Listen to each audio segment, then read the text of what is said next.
All right, this actually get in the meat of my talk. All this other was sort of preachy. This is what we want. This is what we're working on. And you're hearing more than just me now talking about using of non-potable water for fracturing, recycling frac fluids, almost 100% recycling now, frac fluids. So the makeup water then is added to the frac fluid. But you need treatment. Stephen mentioned the problem with the gourd and the materials that are in there that are bugs. We believe if you take the food for the bugs out, that reduces the biocide requirement. Food is not just the polymer and the materials that you put in the frac fluid, it's the organic material that comes out and condensates. So you got to do that too. We don't have time to give you chemistries to produce water. You guys, how many people have worked with it, seen with it, know what we're talking about? I've got a few people. How many oil and gas people here? Ranchers? Anybody with royalty owners? I got some here. Everybody. You guys members of TAMU? Kitty? Okay. Excited. That's our mobile testing unit. I told my guys I wanted a unit that was good enough to put in the 4th of July parade. And they built me one, charged me an arm and a leg. And all I got invited so far is the Halloween parade.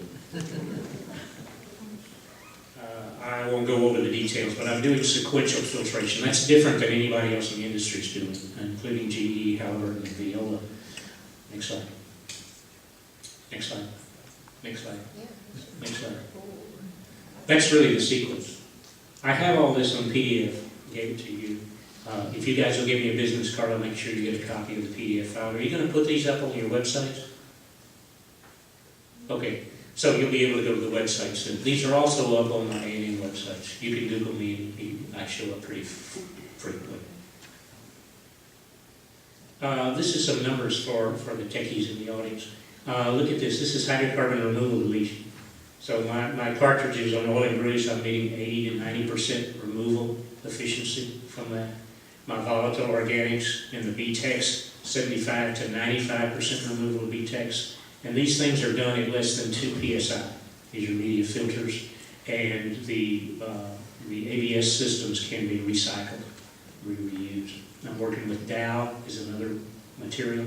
I have like 15 different technologies that we can put into this modular research trailer, plug and play, come up with the cost and how long it runs, how effective it is, and also to demonstrate to folks that there's nothing unknown about it. These are all commercial technologies. I'm just adapting them from the water treatment industry to oil and gas. Next slide. Suspended solids. You've got to have the suspended solids, number one. One of the basic companies of Halliburton is Bayreuth. Bayreuth is a drilling fluids company. Long ago, they realized it was $1 million effort to make freely drill fluids. The drilling fluids we're using today are basically shampoo. Absolutely. They're spending billions of dollars on clean, non-damaging drill fluids. We've got to address the clean fracturing fluids now. So it's not just raw water going in the ground. And that's what I'm working on. That's part of my sermon. But not necessarily you guys. Just to let you know that there's research going on at my university, Texas A&M Kingsville, UT. Did you say you were doing a master's from Duke? Excellent.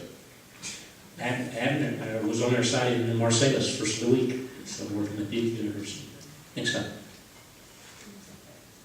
Dissolved solids. We're not desalinating these fluids. We're making them stable. We're taking the alkalinity out. Now when you're talking about cross-linked frac fluids, these are a lot more benign. And this is what the guys in Duncan would want to make it more cost-effective, less expensive chemical treatment because you can use less of it. And we can do this at less than 110 psi. Very good. Next slide. Freshwater in Webb County, Texas. This is what the companies are doing now. They'll make a freshwater pond that can be used for livestock operations. And notice how that pond is built. It's got a gradual slope. It's not a pit. You don't have to clean it up afterwards. Build your ponds this way. I'm channeling Paula Maywald, who's my environmental ecologist out of San Antonio, and she's teaching me a lot of stuff.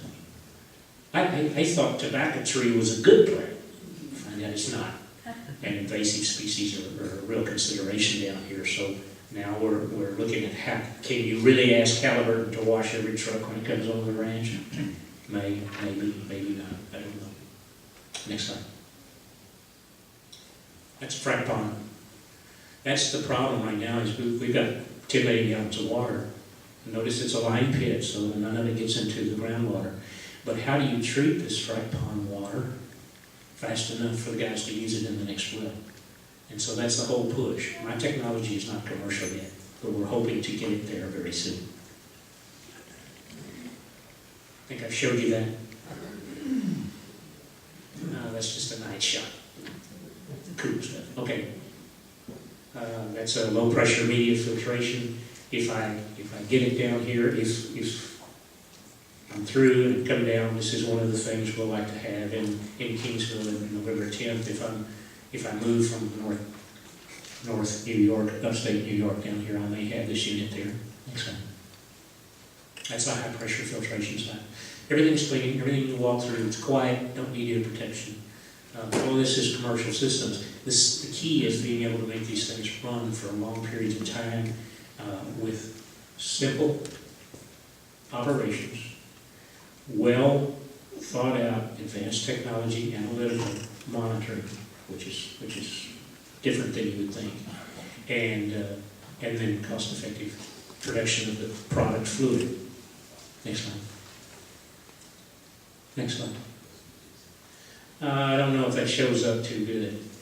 What I wanted to show you, I flew down so I couldn't bring it. I wanted to show you what some of this frac pond water looks like after a week in the sun. Sulfate reducing bacteria, iron sulfide, the odor.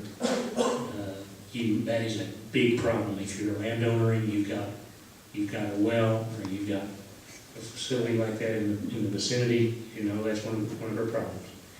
So how do you tackle it? You take the contaminants out before you get that pond contaminated. Next slide. Yeah, let's see. So that's the bottom on the left is the actual frac pond water. It's still a high salinity system, but it's thermodynamically stable. It's good for refrac operations. Bottom on the right is an untreated frac fluid after 3 weeks. And that's the stuff these companies are putting in the wells down here. They take that water and then they dilute it with fresh water and they put it in the next well. I'm seeing 30 and 40% decline curves lead. And you know why. So we're trying to talk the industry to clean that water up, do a better job, so they don't have to refrac as fast as often. Next slide. That's it. More information is here. Easy to find me, easy to find Lee, and our other people that are working down here and in several places around the country. Next slide, I think I've got one more.